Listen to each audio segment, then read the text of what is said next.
OTT చూసే ముందు ఓసారి ఇటు చూద్దాం. పూర్తి వివరాలకు చదవండి రేపటి సాక్షి దినపత్రిక. విజయవాడని వరదలో ముంచేసిన పాలకులే సహాయ కార్యక్రమాల్లో చేతులెత్తేశారు. అదే సమయంలో చేతివాటం చూపించే బ్యాచ్ వరద బాధితులను దోచేయటం మొదలుపెట్టేశారు. ఒకరోజు కాదు, 2 రోజులు కాదు, 4 రోజులుగా లక్షల మంది ప్రజలు వరదలో చిక్కుకుపోయే ఉన్నారు. గుప్పెడు మెతుకులు పెట్టేవాళ్లు లేరు, గుక్కెడు నీళ్లిచ్చేవాళ్లు లేరు. ప్రధాన రహదారులను దాటి సహాయక బృందాలు లోపలికి వెళ్లడం లేదు. అసలు బాధితులు లక్షల సంఖ్యలో ఉన్నది లోపలే. ఆకలి మంటలను కన్నీళ్లతో చల్లార్చలేక లక్షల మంది అల్లాడిపోతుంటే చంద్రబాబు మాత్రం పబ్లిసిటీ స్టంట్స్ చేస్తూనే ఉన్నారు. తమని వరదలో ముంచేయడంతో మీ రాక్షసానందం తీరలేదా, ఆకలితో చంపేస్తారా అంటూ లక్షల మంది వరద బాధితులు చేస్తోన్న ఆర్తనాదాలు, పెడుతోన్న శాపనార్థాలతో విజయవాడ మార్మోగుతోంది. దీనిపైనే ఇవాల్టి మ్యాగజైన్ స్టోరీ. నిర్లక్ష్యం, ప్రజల ప్రాణాలంటే నిర్లక్ష్యం, ప్రజల ఆస్తులంటే నిర్లక్ష్యం, ప్రజలకు ఏమైతే ఏంటన్న అహంభావం, పోతే పోతారు ప్రజలే కదా అన్న చీత్కారం. గుండెల నిండా ప్రజల మీద ఎంతో ఏహ్యభావం ఉంటే తప్ప ఎవరూ కూడా తన కొంపని వరద నుంచి కాపాడుకోవడానికి లక్షలాది మందిని వరదలో ముంచలేరు. ప్రజల ప్రాణాలకు ఏమాత్రం విలువ ఇవ్వలేని వాళ్ళు మాత్రమే వాళ్ళ చావు వాళ్ళు చస్తారని రోజుల తరబడి వరదలో వదిలేస్తారు. చంద్రబాబు గురించి ఇంతకు మించి ఏం చెప్పాలి? లేదు, చెప్పాలి. మనం చెప్పక్కర్లేదు, ప్రజలు చెప్పక్కర్లేదు, ఆయనే చెప్పేశారు. తానేంటో తేల్చి చెప్పేశారు. వరద వస్తే అందరి ఇళ్లలానే తన ఇల్లు మునిగిందన్నారు. కానీ అసలు నిజం అది కాదు కదా చంద్రబాబు గారు.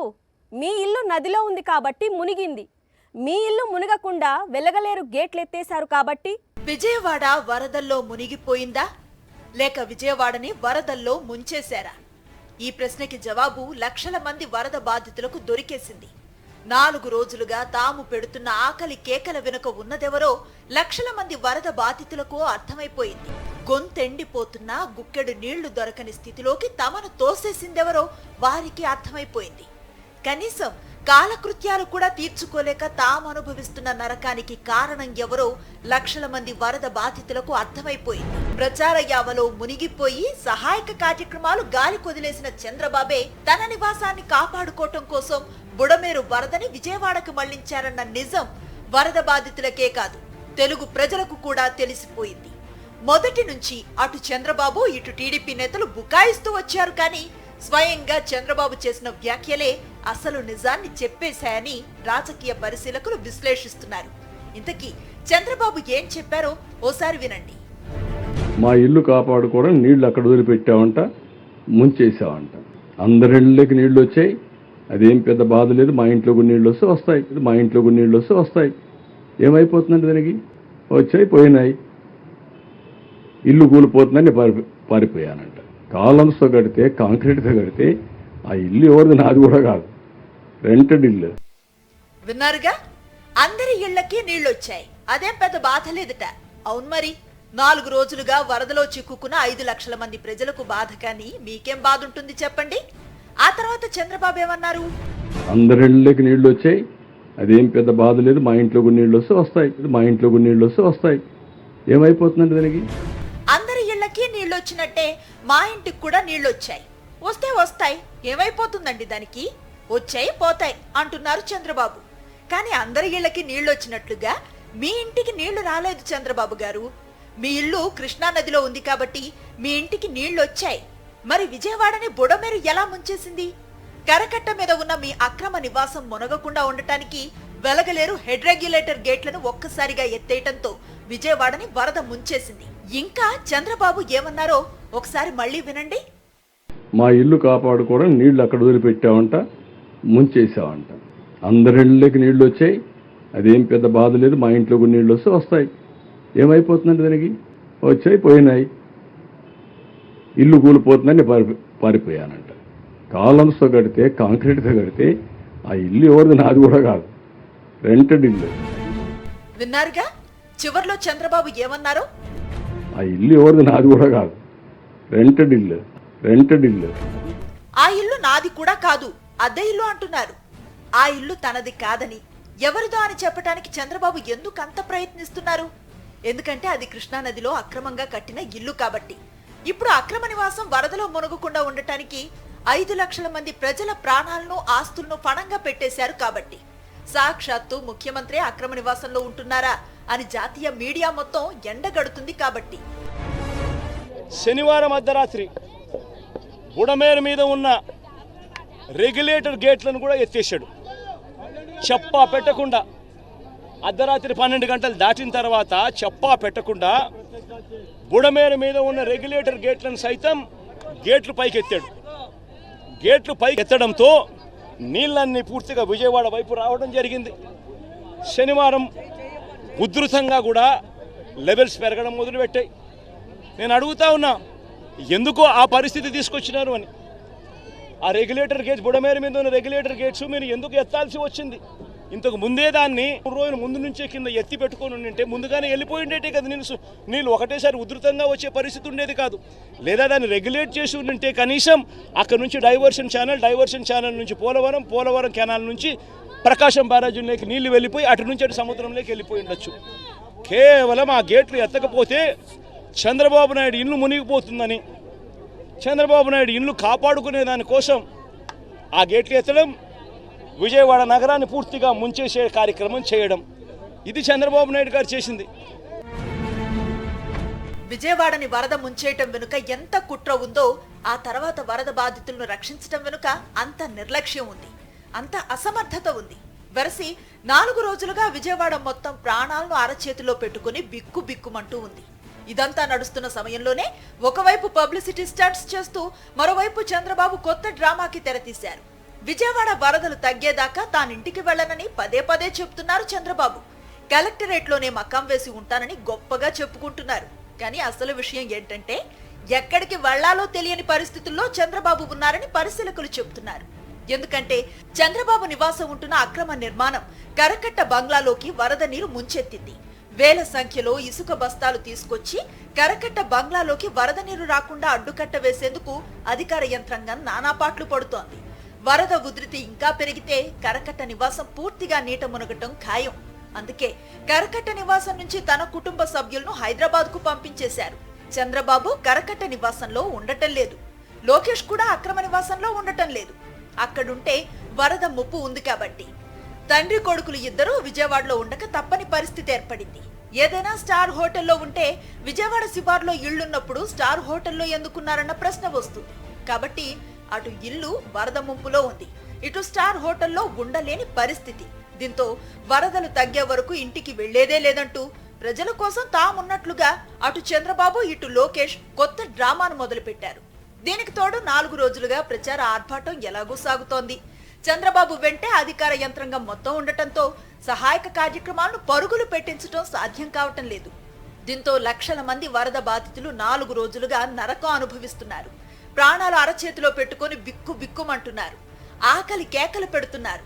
చంద్రబాబు మాత్రం ప్రజల కోసమే తాను కలెక్టరేట్ లో మకాం వేశానంటూ ఎప్పట్లానే హైడ్రామాని నడిపిస్తున్నారు. ఇక ఎల్లో మీడియా ప్రజల కోసం చంద్రబాబు తన ఇంట్లో కూడా ఉండటం లేదంటూ గోబెల్స్ ప్రచారాన్ని మొదలు పెట్టేసింది. అసలు చంద్రబాబు ఉండటానికి ఇల్లెక్కడుంది? అది వరదలో ఉంది. తాను ఇల్లు మునిగిపోయింది కాబట్టి తాను ఇంట్లో ఉండే పరిస్థితి లేదు కాబట్టి తాను ఇంట్లో ఉండడం లేదు. ఆ ఇంట్లో తాను ఉండకపోవడం కూడా ఏదో పెద్ద ఘనకార్యం అన్నట్టుగా, ఇంట్లో నీళ్లు ఉన్నాయి కాబట్టి ఉండలేకుండా ఉండే పరిస్థితి ఉంది కదా అని చెప్పుకోలేక, అది చెబితే తనకు పబ్లిసిటీ రాదనే ఉద్దేశంతో కలెక్టర్ కార్యాలయంలో నేను ఉంటున్నానంటాడు. ప్రజల కోసమే తానేదో ఉంటున్నట్టుగా బిల్డప్ ఇవ్వడం. తెలుగు రాష్ట్రాల్లో ప్రకృతి కన్నెర్ర చేసింది నిజమే, కానీ విజయవాడని వరదలు ముంచెత్తడం వెనుక ఉన్నది మాత్రం ప్రకృతి ప్రకోపం కాదు, పాలకుల కుట్ర, నిర్లక్ష్యం. ప్రజలకు ఏమైతే ఏమైందిలే అన్న చిన్న చూపు, ప్రజల ప్రాణాల మీద ఏహ్య భావం. లేకపోతే కేవలం చంద్రబాబు అక్రమ నివాసాన్ని వరద ముంపు నుంచి కాపాడటానికి లక్షల మంది ప్రజలను బలి చేయటానికి సిద్ధమవుతారా? ఇప్పుడు 4 రోజులుగా లక్షల మంది వరద బాధితులు ఆకలి కేకలు వేయటానికి కారణం పాలనా వ్యవస్థ పూర్తిగా విఫలం కావటమే. నోరు తెరిస్తే నేను విజనరీ, నన్ను మించిన విజనరీ లేడని దశాబ్దాలుగా ఓదరగొడుతూనే ఉన్నారు చంద్రబాబు. అలాంటి విజనరీ పాలనలో విజయవాడ విలయవాడగా మారిపోయింది.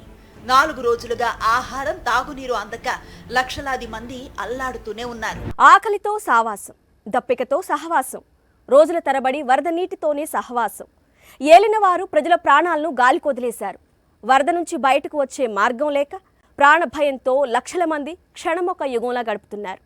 ప్రాణాలకు తెగించి ఎవరైనా వరద దాటి బయటకు వస్తే అప్పుడు సహాయ బృందాల సాయం అందుతుంది.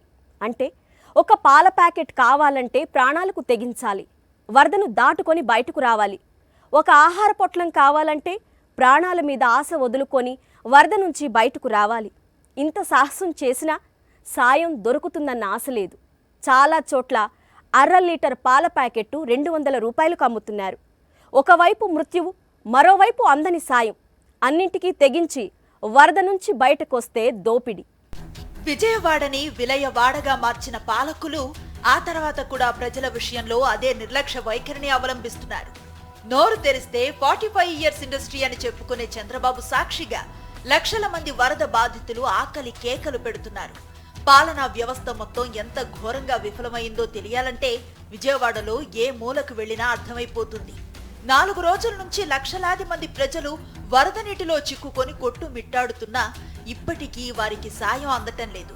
తిండి మాట దేవుడెరుగు, కనీసం గుక్కెడు తాగునీరు కూడా అందించలేని దుస్థితిలో ప్రభుత్వం ఉంది. ప్రజల ప్రాణాలను గాలికి వదిలేసి చేతులెత్తేసింది. లక్షలాది మంది వరదలో చిక్కుకొని బయటకొచ్చే మార్గం లేక ప్రాణ భయంతో క్షణమొక యుగంలా గడుపుతున్నారు. బాధితులు సాహసించి స్వచ్ఛందంగా బయటకు రావటం మినహా ప్రభుత్వం వారిని కాపాడే యత్నం చేయటం లేదు. వృద్ధులు, అనారోగ్య బాధితులు మందులు లేక సాయం కోసం కళ్ళు కాయలు కాచేలా ఎదురు చూస్తున్నారు.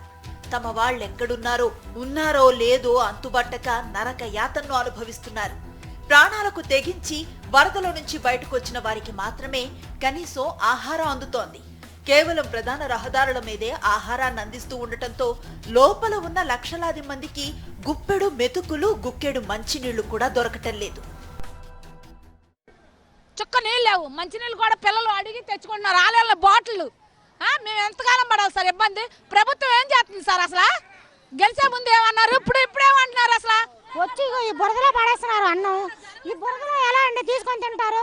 వారంటీలతో మాట్లాడుతాడు. జగన్ రాకుండా సీఎం ఇయ్యన వచ్చాడు, అదేమి చేయట్లా. మాకు ఇవాళ మీద తిరుగుతున్నారు కానీ మాకు ఏది చేయట్లా. వాంబేగం లోపల అయితే ఉండలేకపోతున్నాం, చచ్చిపోతాం. ఇంకొక రోజు 2 రోజులు అయితే మనం చచ్చిపోతాం. మేము ఇక్కడ ఉండలేము, మేము బతకలేకపోతున్నాం. భోజనం లేదు, ఏమీ లేదు, మమ్మల్ని పట్టించుకుని దిక్కు కూడా లేదు. ఇక్కడ నన్ను ఎవరు ఎక్కించుకెళ్ళి దింపమంటే దిప్పట్లేదు సార్. నన్ను డాబా కొట్లు కాడ దింపమని చెప్పండి సార్.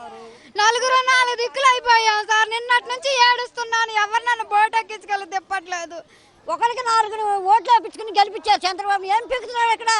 ఏం పీకుతున్నాడు? వచ్చి ఇప్పుడుకొచ్చి ఒక water bottle అందలేదన్న.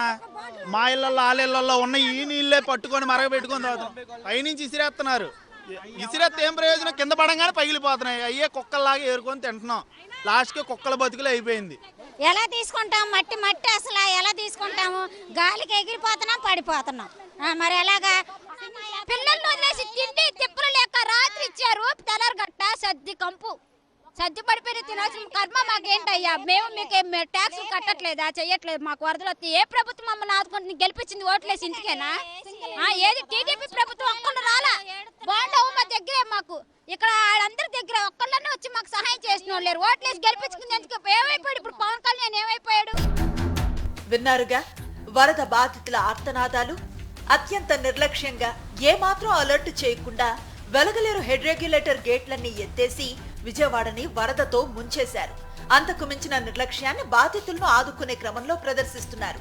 Chandrababu publicity stunts చూస్తూ ఉంటే ముఖ్యమంత్రి చుట్టూనే మొత్తం అధికార యంత్రాంగం తిరుగుతోంది.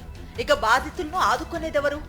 ఆహారం లేక ఇంటి నుంచి బయటకు వద్దామనుకుంటే చచ్చిపోతామని భయం వేస్తుందని, అలాగని ఇంట్లో ఉంటే పిల్లలకు ఆహారం అందక చచ్చిపోతారేమోనని భయంగా ఉందని విలపిస్తున్నారు. చివరకు ప్రాణాలకు తెగించి ఆ వరద నీటిలోనే బయటకు రావటానికి ప్రయత్నిస్తున్నారు.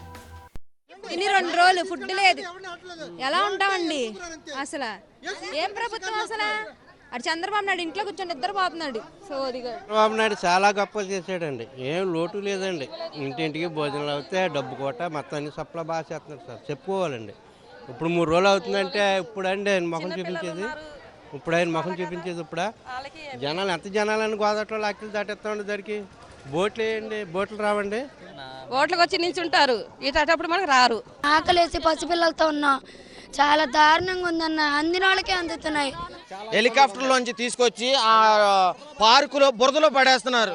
హెలికాప్టర్లో వేస్తున్నారండి, వేసేది సగం పాడైపోతుంది ఫుడ్. అదేదో నిదానంగా వదిలితే తీసుకుంటాము, మేము కూడా తినడానికి బాగుంటుంది. వాళ్ళ పైనుంచి హెలికాప్టర్లు ఇసిరేస్తే అది సగం పాడైపోతుంది, తినడానికి ఉండట్లేదు, తీసుకోవడానికి కుదరట్లేదు. 3 రోజుల నుంచి కూడు నీళ్ళు లేకుండా ఉన్నా, ఇప్పుడు బయటకు వచ్చాను నీళ్ళు తగ్గినాక. వరద ముంచెత్తి 4 రోజులవుతున్నా చాలా కాలనీల్లోకి అధికారులు కనీసం వెళ్లిన దాఖలాలు కూడా లేవు.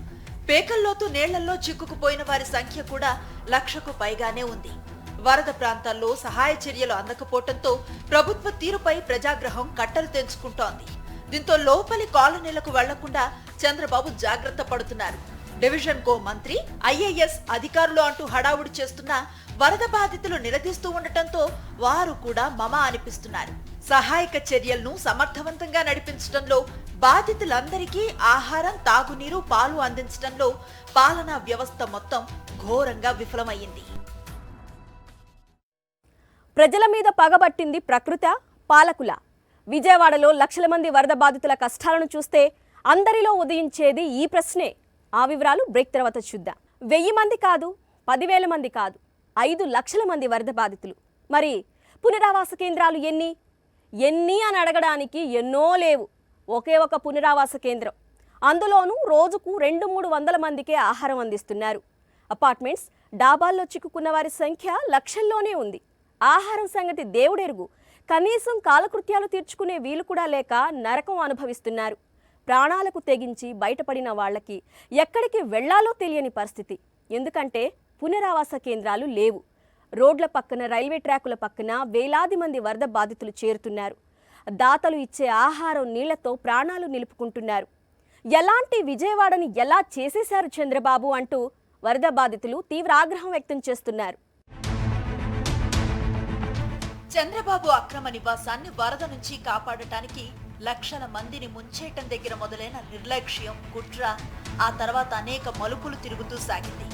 వరద బాధితులను ఆదుకోవటం అన్నది జరగలేదు. కానీ విజయవాడ కేంద్రంగా చంద్రబాబు ప్రభుత్వం చాలా హైడ్రామాలు నడుపుతూ వచ్చింది. మీ అక్రమ నివాసాన్ని కాపాడటానికే ముందస్తు హెచ్చరికలు కూడా లేకుండా హఠాత్తుగా వెలగలూరు గేట్లు ఎత్తేశారని, ఆ కుట్రని జగన్మోహన్ రెడ్డి బయటపెడితే అసలు బుడమేరకు గేట్లుంటాయా అంటూ తన మేధావితనాన్ని బయటపెట్టారు చంద్రబాబు. ఆ వెంటనే అటు ఎల్లో మీడియా, ఇటు టీడీపీ సోషల్ మీడియా దాన్ని పట్టుకుని విష ప్రచారాన్ని మొదలుపెట్టింది. కానీ టీడీపీ కరపత్రం ఈనాడు పత్రికలో సెప్టెంబర్ 2వ తేదీనే వెలగలేరు వద్ద 11 షట్టర్లను ఎత్తివేయటం వల్లే విజయవాడని వరద అతలాకుతలం చేసిందని వార్తను ప్రచురించారు. చంద్రబాబు గారు వరద బాధితులను రక్షించాలన్న చిత్తశుద్ధి ఎలాగో పరిపాలన వ్యవస్థలో కనిపించడం లేదు. కనీసం ఈనాడు పత్రికలో వచ్చిన ఈ వార్తనైనా టీడీపీ సోషల్ మీడియా గ్రూప్స్ కి చూపించండి. విజయవాడని ముంచేసిన ఘనులం మనమే అని వాళ్ళని చెప్పండని వరద బాధితులు ఆగ్రహాన్ని వ్యక్తం చేస్తున్నారు. మరోవైపు దాదాపు 5 లక్షల మందిపై వరద ముంపు ప్రభావం పడిందని అధికారిక లెక్కలే చెబుతున్నాయి. కానీ పునరావాస కేంద్రాలు మాత్రం ప్రభుత్వం ఏర్పాటు చేయలేదు. 167 పునరావాస కేంద్రాలను ఏర్పాటు చేశామని నిస్సిగ్గుగా రాష్ట్ర ప్రభుత్వం అబద్ధం చెబుతోంది, కాగితాల్లో చూపిస్తోంది. కానీ విజయవాడ నగరం మొత్తం మీద ఒక పునరావాస కేంద్రం మాత్రమే ఏర్పాటు చేశారు. చివరకు ఇందిరాగాంధీ మున్సిపల్ స్టేడియం మెట్ల మీద ఆశ్రయం పొందుతున్న వరద బాధితులు కూడా ఆహారం కోసం అలమటిస్తున్నారు. రిలీఫ్ క్యాంపులు ఎక్కడున్నాయమ్మా, ఉన్నాయా అని అడిగా. రిలీఫ్ క్యాంపులు లేవన్నా, ఎక్కడున్నాయో కూడా తెలియదన్నా అన్నాడు. ఒకరో ఇద్దరో మాత్రం రిలీఫ్ క్యాంప్ ఇక్కడ ఎక్కడో ఉందన్నా, 50 మంది మాత్రమే పడతారు. 10,000 జనాభా ఉన్న ఈ ఏరియాలో 50 మందికి మాత్రమే ఆ పరిస్థితి. అక్కడికి పోయేసరికి అసలు రిలీఫ్ లేదు, వెనక్కి వెళ్ళిపోండి మా అని చెప్పి ఒకరో ఇద్దరో అన్నారు. మిగిలిన వాళ్ళకైతే అక్కడ రిలీఫ్ క్యాంపు గురించి ప్రస్తావనే లేదు. అసలు రిలీఫ్ క్యాంపులు లేవు, రోడ్ల మీద పడుకుంటున్నారు ప్రజలు, కరెంటు లేదు, నీళ్ళు ఇచ్చే వాళ్ళు కూడా గత్యంతరం లేని నీళ్లు కూడా దక్కని పరిస్థితి. శనివారము, ఆదివారము, సోమవారము, మంగళవారము, ఈరోజు బుధవారం, ఈరోజు 5వ రోజు ఇదే పరిస్థితి ఇక్కడ కనిపిస్తూ ఉంది. లక్షల మందిని ముంచేసిన వరద మరణ మృదంగాలు మోగిస్తోంది. బయటపడుతున్న మృతదేహాలు భారీ ప్రాణ నష్టం జరిగిందని స్పష్టం చేస్తున్నాయి. వరద తగ్గితే మరిన్ని మృతదేహాలు బయటపడొచ్చని, మృతుల సంఖ్య 100 దాటినా ఆశ్చర్యపోనక్కర్లేదని వరద బాధితులే చెబుతున్నారు. సహాయక కార్యక్రమాలు నిర్వహించడంలో, వరద బాధితులను ఆదుకోవడంలో ప్రభుత్వం, అధికార యంత్రాంగం ఎంత నిర్లక్ష్యంగా వ్యవహరించాయో చెప్పటానికి ముంపుకు గురైన ప్రతి కాలనీ ప్రత్యక్ష సాక్షి. బుడమేరు పొంగడం రావడం జరిగింది సార్. ఎప్పుడు కూడా బుడమేరు అనేది మాకు ఇబ్బందే మాకు. కాకపోతే దీనికి ప్రికాషన్ ఒకటి ఉంది సార్. దీనికి ఈ పేట వరకు మాత్రం ఉంది. ఈ రైలు కట్టకి దీనికి కనెక్షన్గా ఒక ఇది తూమంటారా అండర్వే లాగా ఉంటుంది. దాంట్లో నుంచి రాకుండా చేసి ఉంటే ఇసుక బస్తాలు కానీ అలా వేసినా మాకు సేఫ్ సైడ్ అయ్యేది. కానీ దాన్ని ఎవరు పట్టించుకోలేదు. ఏ రాజకీయ నాయకులు కూడా ఇక్కడికి రాలేదు. ఫస్ట్ టైం సాక్షి టీవీ రావటం మాకు ఇక్కడికి వచ్చి ఏ ఛానల్ కూడా వచ్చి ఇబ్బందులు ఎందుకంటే ఇప్పుడే అన్నారు కదా వాళ్ళు పసిపిల్లలు కానీ పాల ప్యాకెట్లు కానీ అసలు ఏమీ లేవు. కాకపోతే మెయిన్ లైన్లకు అంతని తప్పితే లోపల సందుల్లో మాత్రం ఎవరు కూడా సరిగ్గా సప్లై లేదు. అందరూ పేదలే ఉండరు అంత లోపల అంతా కూడా. విన్నారుగా, బుడమేరుకి గతంలో వరదలు వచ్చినప్పుడు తీసుకున్న జాగ్రత్తలు కూడా ఈసారి తీసుకోలేదంటే అటు ప్రభుత్వం ఇటు అధికార యంత్రాంగం ఎంత నిర్లక్ష్యంగా వ్యవహరించిందో అదే నిర్లక్ష్యం ఇప్పుడు సహాయక కార్యక్రమాల్లోనూ కనిపిస్తోంది. ఏదో మారుమూల ప్రాంతంలో సంభవించిన విపత్తు కాదు. అన్ని సౌకర్యాలు అధికార యంత్రంగా అందుబాటులో ఉన్న విజయవాడ లాంటి నగరంలో కూడా 4 రోజులుగా వరద బాధితులకు కనీసం ఆహారం తాగునీరు అందటం లేదంటే ఇకేం చెప్పాలి? చంద్రబాబు ప్రభుత్వ అసమర్థతను ఎలా వర్ణించాలి? అందుకే ఇప్పుడు విజయవాడ నగరం లక్షల మంది వరద బాధితుల ఆకలి కేకలు చూసి ఏం చేయలేక నిస్సహాయంగా కన్నీళ్లు పెడుతోంది. ఇది ఇవాల్టి మ్యాగజైన్ స్టోరీ. మరో ఇంట్రెస్టింగ్ టాపిక్ తో మళ్ళీ కలుద్దాం. అంతవరకు స్టే ట్యూన్ టు సాక్షి. నమస్తే.